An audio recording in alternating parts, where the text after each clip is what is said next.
Mom, I'm starving and can't walk anymore. Hina, I can't walk anymore.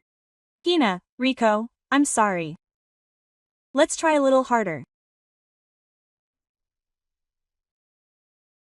That early morning, as I was squid fishing, a mother and child passed by me again and again. A one-piece dress that had been caught. A listless expression.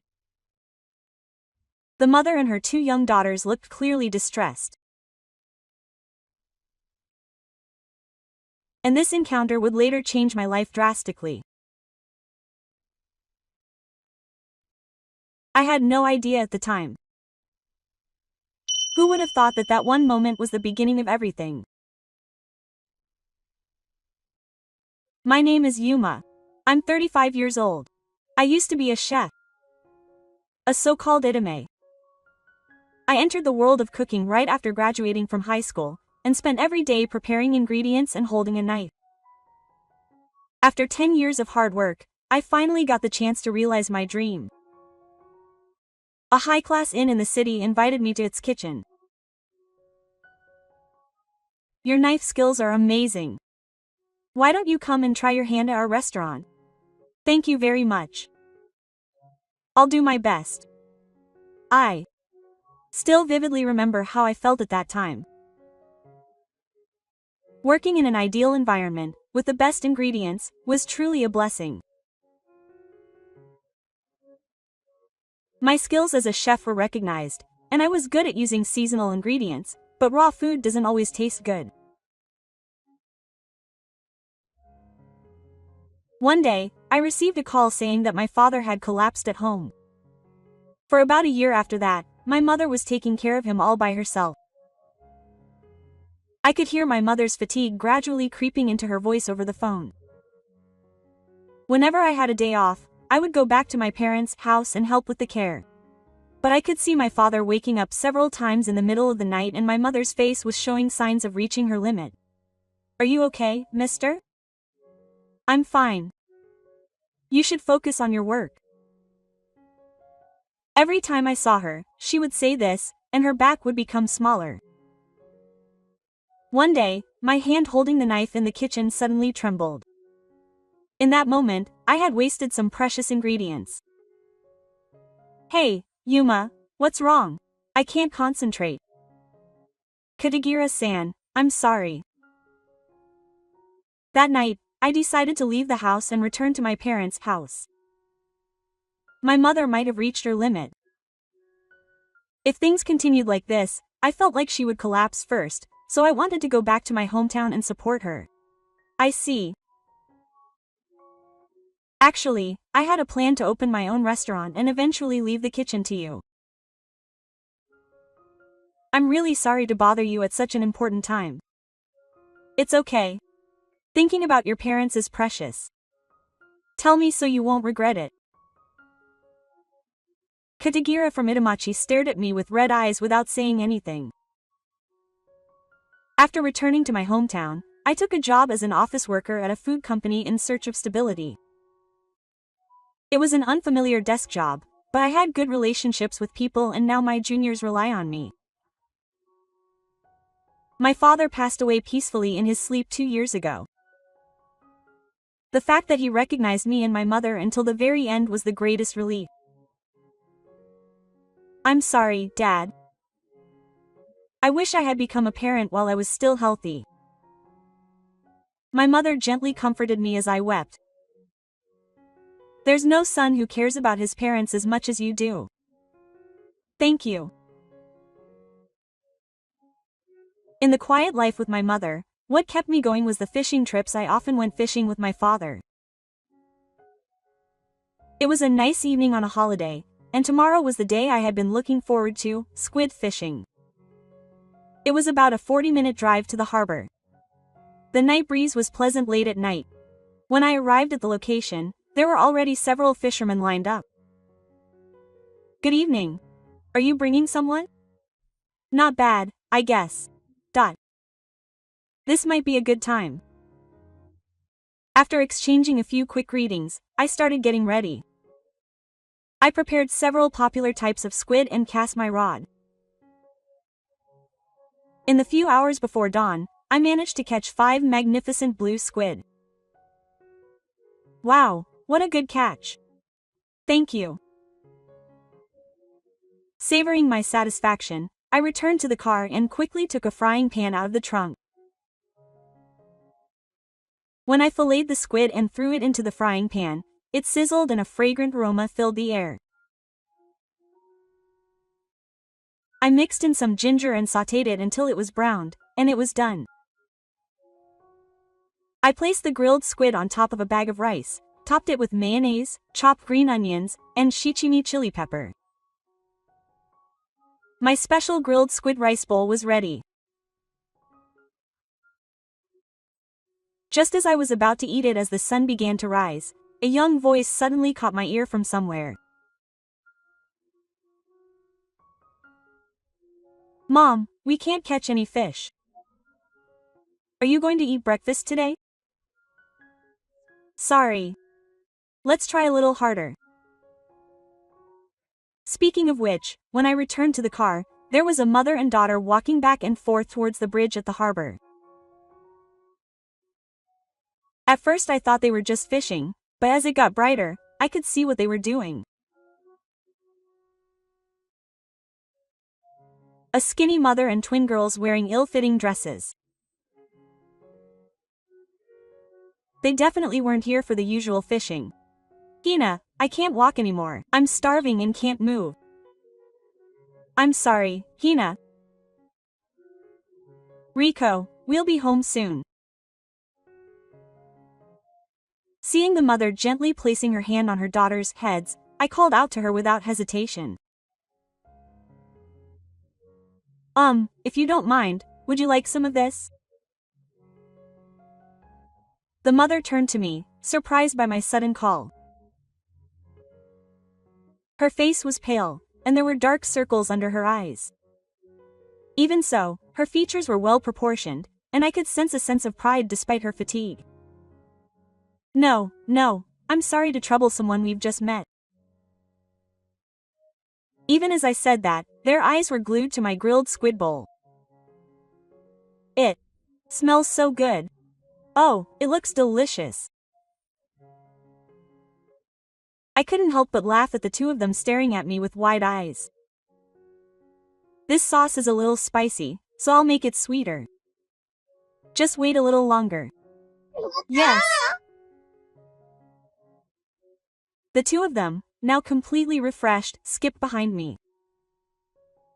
Wait a minute. Excuse me. Can I join you? Of course. Come on. This way. As I started grilling the remaining squid, the two of them watched with sparkling eyes. It's like the squid is dancing. It's true. Just the squid shrinking makes them laugh this much. They're so innocent, it touches my heart. Were you fishing? Yes. But we didn't catch anything, and the kids couldn't sit still, so time just flew by. Is this your first time? Yes. The three of us live in a nearby guest house that my grandmother used to run. We recently moved here, and we came here hoping to catch some fish to eat. With that one word, I felt like I could see a little bit of the situation they were going through.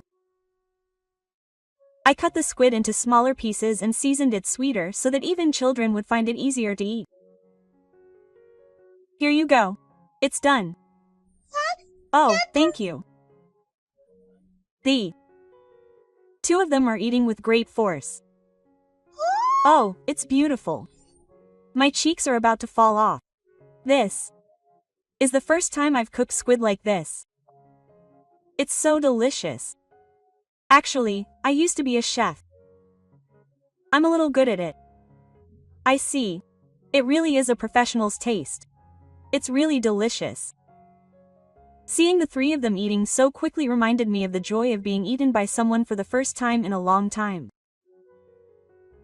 After finishing their grilled squid rice bowls, the two of them started talking to a nearby cat and playing with it.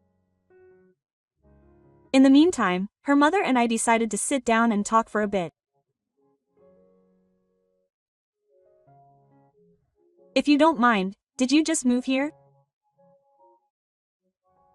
Yes.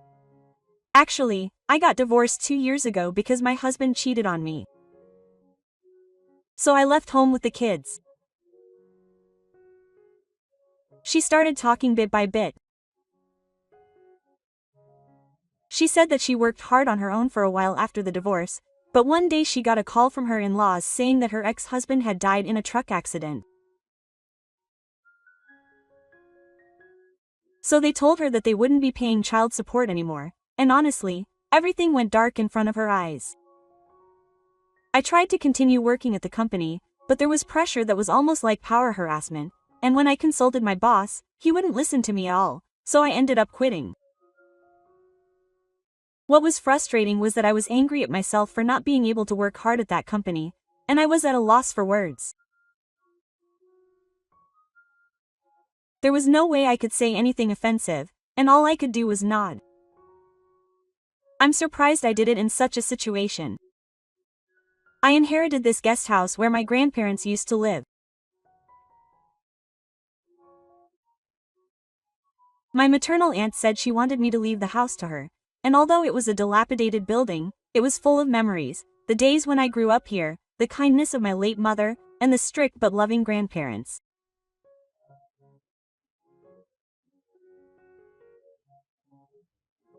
My mother spoke nostalgically about how she hoped to rebuild this guest house and make it a place where people would gather again in the future.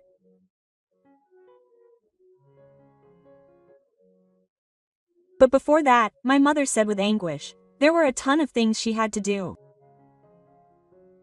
Right now, I need to raise these children properly. That's my biggest goal. She spoke in a strong and gentle tone, and there was a sense of determination in her eyes. My heart was warmed by the way she tried to move forward even in such a difficult situation. I couldn't help but think that if there was anything I could do, I would be of some help. Would you like to go fishing with me again? I only do it as a hobby, but I know a little bit about fish. Is that okay? I'd love to. At that moment, I could see her face brighten up just a little. As the weekend approached and I caught fish, I was getting more and more excited. The promise to go fishing with that parent and child was becoming more and more exciting in my heart. And when I arrived at the port while it was still dark that day, the parent and child were already waiting for me, smiling. Good morning, Yuma. Good morning. I wonder if I'll catch anything today? You're up early. You're full of energy. Good morning. Thank you so much for last week. I was looking forward to today too. Misa bowed her head deeply. Her expression looked much brighter than before. Today, we decided to do rust cutting, which is easy for the children to handle. I explained how to use the rod and how to cast the bait, and gave each of them some tips. After dropping the bait into the sea, slowly move the rod up and down. When a fish bites, it twitches. Hinatoriko listened intently, her eyes shining. Misa is also trying her best to learn, even though she is not used to it. Shortly after starting, Hino's rod twitched. Masen, there might be a fish. Good. Keep reeling it in slowly. Na desperately turns the reel and successfully catches a small A. Yes, she caught it. Hina happily shows off her fish, and Misa applauds. Next is Riko's turn. She also skillfully catches the fish that was caught on the rod she took over from. Look, look. Riko caught a fish too. That's amazing. Both of them are good even though it's their first time. Immediately after that, 3 fish are caught on Misa's rod at once. Wow, I caught one too. So many. Seeing Misa's childlike joy makes me smile. Just then, a nearby fisherman who was returning home called out to me. "You two are pretty good for your first time. If you like, you can have some of these too." Saying that, he handed me a large blue squid and several rockfish. Wow, they're big. This fish looks a little angry. Is it okay for me to eat this much? Of course. If these cute little guys are happy, the fish are happy too. Fishing with the family is a really nice sight. With that, the fisherman smiled and left. Mi-san and I looked at each other and naturally laughed. A while after we finished fishing, Mi-san suddenly suggested, If you'd like, why don't you cook at my place? We have a kitchen, and it's a great fish." "That would be great. Please do." Quote. We arrived at the guest house where Masaki-san and her family lived, about a 5-minute drive from the port. It was an old wooden 2-story house, but it had a warm atmosphere that made me feel nostalgic. As soon as we entered, there was a dining room, and in the back was a nice, well-maintained kitchen. It's a really neat kitchen. My grandfather was the chef. He was a taciturn and strict man, but the food was really delicious, and Mi-san sighed a little sadly. "Do you need any extra seasonings or anything? If you need anything, you can buy it right in the shopping district behind. I'll cook some rice and wait for you." "Hina wants to go too." "Riko." "Of course. Then let's go together." "Will you help?" "Yes, I'll make some miso soup with tofu. It'll be ready to eat when you get back." "Sounds good. Then please do." In the middle of shopping, I asked the two of them if they were buying ice cream. "But we have to save money, right?" "Yes. We can't afford to be extravagant." Those words made my heart sink. I can't believe such a young child would say something like, saving money. "How about we share half of it? We'll spend half of it extravagantly and half of it." yes. Their faces brightened up and I felt a little relieved. When I returned from shopping, steam was rising from the kitchen, and Mi-san was just checking on how the rice was done. "Welcome home. The miso soup is done just right. As expected." "Then I'll do my best on this side." Hinata and Riko were transfixed by my cooking. "Yuma-san. You look like a magician." "Yeah. You must be the leader of the magicians." I couldn't help but burst out laughing. Mi-san chuckled too. A chef's work is like that of an artist, isn't it? It's really moving to watch. It makes me happy to hear that. The A is fried. The caw that we got from the fisherman is stewed. The squid is made into a grilled squid bowl, just like last time, in response to the twins' request. With the rice that Mi-san had cooked and the tofu miso soup ready, the table suddenly became lively. "Let's eat." The two of them angrily threw away the fish they had caught. "This is the one that Hina caught. This is the one that Riko caught. You-san, oh, sorry. I won't tell you which one is whose, but Yuma-san magically made them all delicious, so they're all a treat. They're really delicious. I've never had fish rice this delicious before." Mi-san was steadily eating. "It's been a while since I've had such a heart-filling meal. Thank you so much." Seeing them like that made me feel like I could make someone happy with my cooking. After the meal, Toriko started playing. When we had finished, I suddenly asked Misa, "If it's okay, can I ask why you came back to this guest house?" Misa's expression clouded over a little, but she nodded slowly. In fact, my mother had given birth to me because she had envisioned me. I myself don't know about my father. My mother was very kind and showered me with love. But when I was in elementary school, she died of illness, and tears quietly welled up in Misa's eyes as she spoke, struggling to speak. Misa wiped away her tears and continued her story.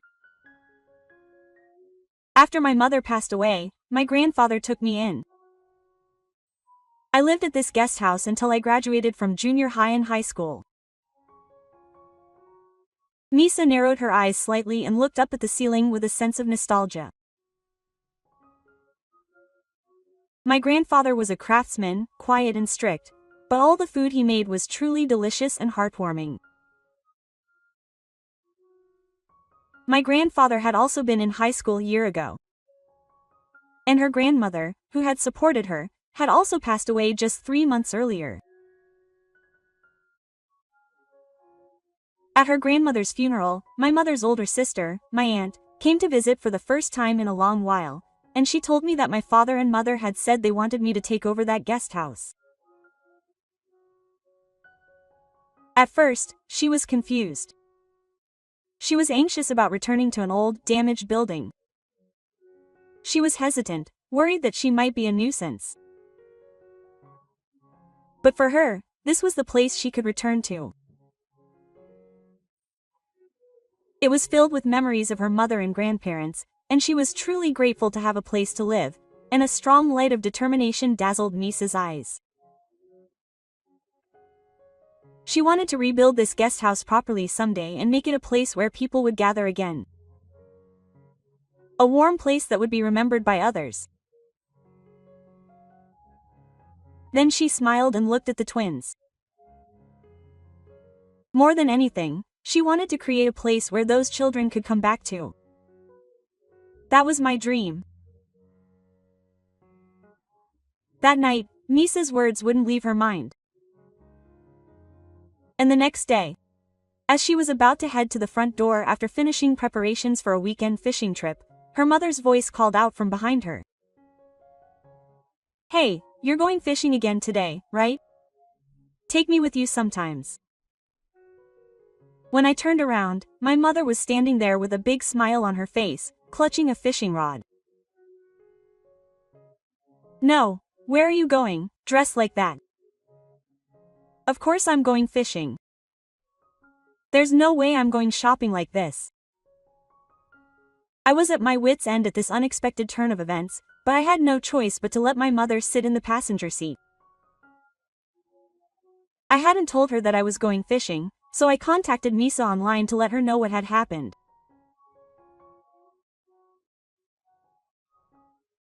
I was a little worried that my mother would suddenly show up, but I'm looking forward to meeting her. I felt a little relieved when I saw the message. When we arrived at the port, Misa and Hanako greeted us with smiles. "Good morning. You're Yuma's mother, aren't you? Nice to meet you, Misa. Well, thank you for being so kind. I'm Yuma's mother. My son is always in your care." Misa bowed deeply, and my mother nodded in satisfaction. "Yuma seems to be having a lot of fun lately. That's why I wanted to join them." "Yes. I'm glad I could join you." "Good morning.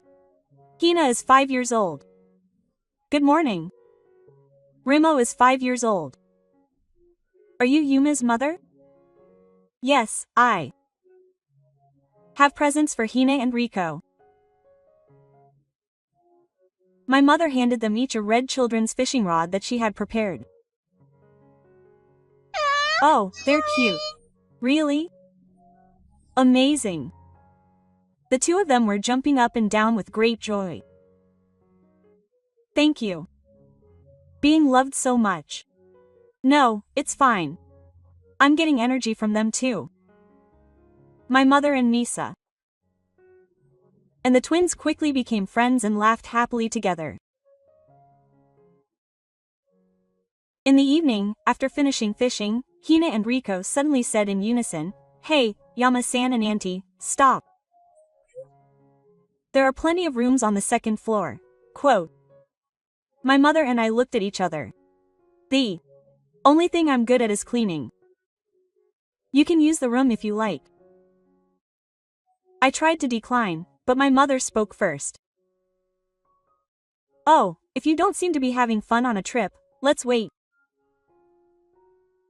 And so my mother and I ended up staying at a guest house. The dinner Misa made that night had a gentle and somewhat nostalgic taste. Even as I went to bed, Misa wouldn't leave my mind. What was this feeling? Could it be that I was in love? The next morning, I woke up early and started preparing breakfast in the kitchen. I had plenty of ingredients. I had leftover fish, squid, and fish, and with miso soup, rolled omelette, and rice balls, I could have a great breakfast.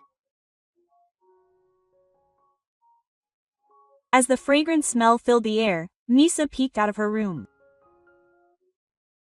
Good morning.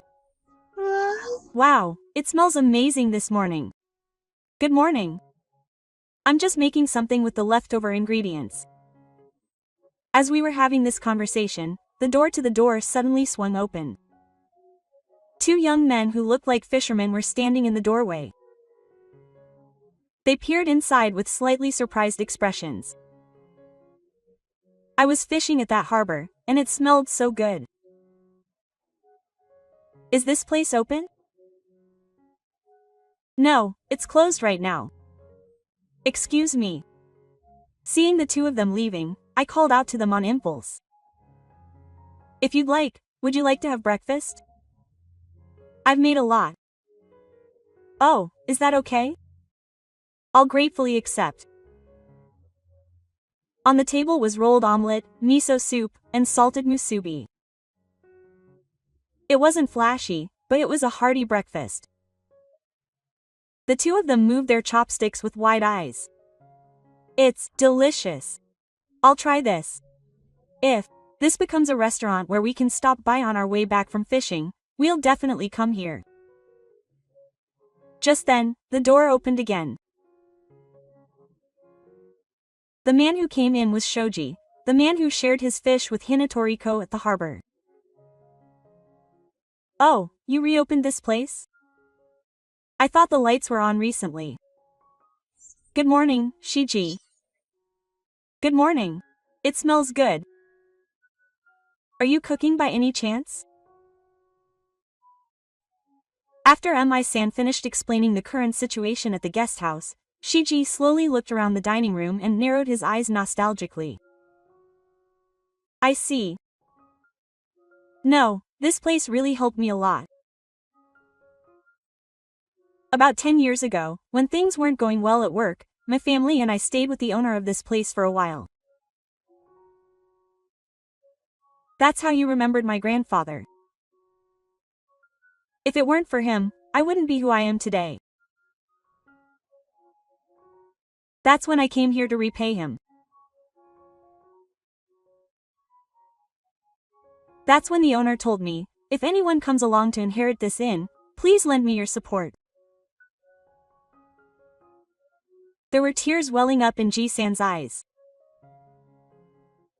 He was usually a quiet person who rarely smiled, but I felt like he smiled a little at that moment. I felt like he was telling me that I had done a good job. When Misa-san heard that, tears welled up in her eyes too. At that moment, Hinatori Riko came over and tugged on my sleeve. Is there anything for breakfast, Toji-san? Riko, I'll bring it to you. Thank you.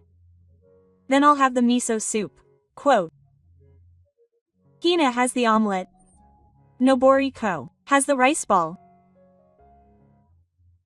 Masashoji received the breakfast that had been carefully arranged in his small hands, and he quietly said with a smile, his eyes widening. This really is a warm place. At those words, his mother, who had been clearing away the dishes, turned around and exclaimed. Hey, Yuma, since you go fishing every weekend anyway, why don't you turn this guest house into a weekend-only restaurant? The atmosphere quieted down at Fu's suggestion. Of course, I'll keep a close eye on Hina-chan and Riko-chan during that time, so don't worry. A weekend-only restaurant? Misa looked at her mother in surprise. Misa couldn't hide her confusion at her mother's sudden suggestion. It's certainly a wonderful idea. But Yuma-san, you're working now, right? I'm worried about your health, and it would be too hard to balance both. I looked at Misa with a serious expression. My current job is an office job, and I think I can handle it physically if I only do sales once a week. Besides, I've been away from making people happy with my cooking, but I want to try it again. It's a new challenge for me too. After a few seconds of silence, tears welled up in Misa's eyes. Yes, I want to try it too. I'll do my best. At those words, Shoji stood up. In that case, I'll serve you the fish we catch. Of course, it's my way of repaying you, so I don't mind if it's free for a while. Furthermore, thanks to Shiji's introduction, Mi-san was able to secure a part-time job on weekdays, and Hinata Notoriko began attending a local nursery school. As life gradually settled in preparation for the maritime industry, Mi-san spoke kindly to the twins. From now on, Mom and Yuma-san are going to open a restaurant. Will you play with them a lot while they wait for you? Mom and a restaurant are amazing. Yay! You can play with Auntie too. The two seemed to understand right away and answered cheerfully. From that day on, preparations began for the weekend-only restaurant. Hinata Notoriko would always join in when we discussed the menu, sitting at the table. She would draw pictures of fish and squid on a small notebook and smile happily. The two of them, while I was making the prototype dishes, would wait a little longer in the morning. They had become little chefs, saying, "This is beautiful." Seeing them like that, their mother would always smile kindly. After several months of preparation, the weekend-only restaurant finally opened. The renovated interior had been transformed into a comfortable space that retained a sense of nostalgia. Opening hours are from 7 a.m. to 1 p.m. Regular customers from the port start showing up early in the morning. Yuma-san's breakfast is truly the best. It's no exaggeration to say that I come here to eat horse mackerel. Just being greeted by Miso with a smile cheers me up. The number of customers gradually increased, and before long, people from the local shopping district and elderly people started coming as well. This fish tastes just like the ones my mother used to make. It brings back memories. It makes me want to cry. I wish they were open on weekdays instead of just weekends. I'm so grateful to have this place. It's become something I look forward to every week. In the kitchen, I concentrate on cooking, while in the dining room, Misa efficiently handles customer service. The division of roles worked well, and a warm atmosphere naturally flowed throughout the store. The time I spent working with Misa was the most comfortable and proud time of all for me. Making someone smile through cooking. After all, I love these moments. Maybe I can start my journey as a chef again in this place. And before I knew it, my feelings for Misa had grown stronger day by day. One day, while I was getting ready for the store, a nostalgic person appeared before me. Standing at the entrance was Katagira, the head chef of the inn where I used to work. "Ah, it's been a while." "Oh, I'm glad to see you're doing well." It was the first time we'd seen each other since my father's funeral. "Thank you for taking the time to come, Katagira." After slowly looking around the dining room, Katagira began his story without any seriousness. "Our head chef is retiring soon. They've been looking for him. Your face was the first thing that came to mind. Why don't you come back?" Misa seemed to gasp at the sudden offer. The rigorous yet proud days at the inn. The path I had been so passionately pursuing back then was now right in front of me, but when I glanced over, I heard the sound of Hinatoriko playing, and Misa's smile. This was the time when I truly cherished my current self. "You-san, no matter what you choose, I'll support you. So choose with pride." Those words gave me a firm backseat. I turned to Katagira and told him clearly. "Thank you for taking the time to talk to me. But right now, there's something I want to do here. I want to continue cooking in this place." After a few seconds of silence, Katagira rejected me. "I see. Well, that's just like you. You've always been a straightforward guy." As he put on his shoes at the entrance, he turned around to leave. "Show me how you're doing. I'll come back to eat if you can. Be prepared. I'm picky about taste." With that, he bowed slightly to Misa and slowly left.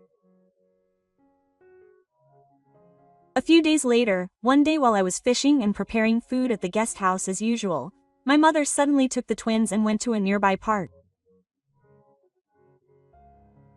An indescribable silence fell between Misa and me, who were left behind. But I had already come up with the answer. "Come on, Misa, I've made up my mind." My voice cracked involuntarily, and the person who said it laughed in embarrassment. "Your voice is cracking." The two looked at each other and laughed. "Then Misa, will you marry me?" "Oh, yes. I'd be happy to." Misa's voice cracked again, and the two of them laughed again. Just then, my mother and the twins, who had returned from the park, appeared at the entrance. "These kids just keep surprising me." "Mom, I've decided to marry Misa." "Nice to meet you, Mom." Mom looked blank for a moment, but then smiled. "You two really were there too." Hey, Mom and Yuma were twins after all, weren't they?" "See, maybe we'll have a baby next time." I couldn't help but smile at their small smiles as I caught the twins clinging to me with both arms. And Misa and I got married. As the children had wished, they lived with their mother, and the first floor of the guest house was converted into a dining room and the second floor into a lodging space. 2 years later, the guest house that my grandfather had been running once again had a warm light, and it has now become a place of memories for many people. Opening early in the morning and closing late at night is by no means easy. Still, the days we spend together as a family supporting each other are the most precious thing to me. One weekend morning, Hanako and Shoji made it a tradition to go fishing at the harbor. In the meantime, my mother is hanging out with Ji's wife at a coffee shop. Mi and I pack rice balls and rolled eggs in our lunchboxes and head to the harbor with a thermos filled with hot tea. Good morning, Shiji and Hanari. The morning sun gently shines on the smiling faces of our daughters as they look back. The family eats breakfast, passing it around. I think to myself now, I want to continue to accumulate days like this with this family. Thank you for watching until the end. If you enjoyed it, please subscribe to the channel. See you in the next video.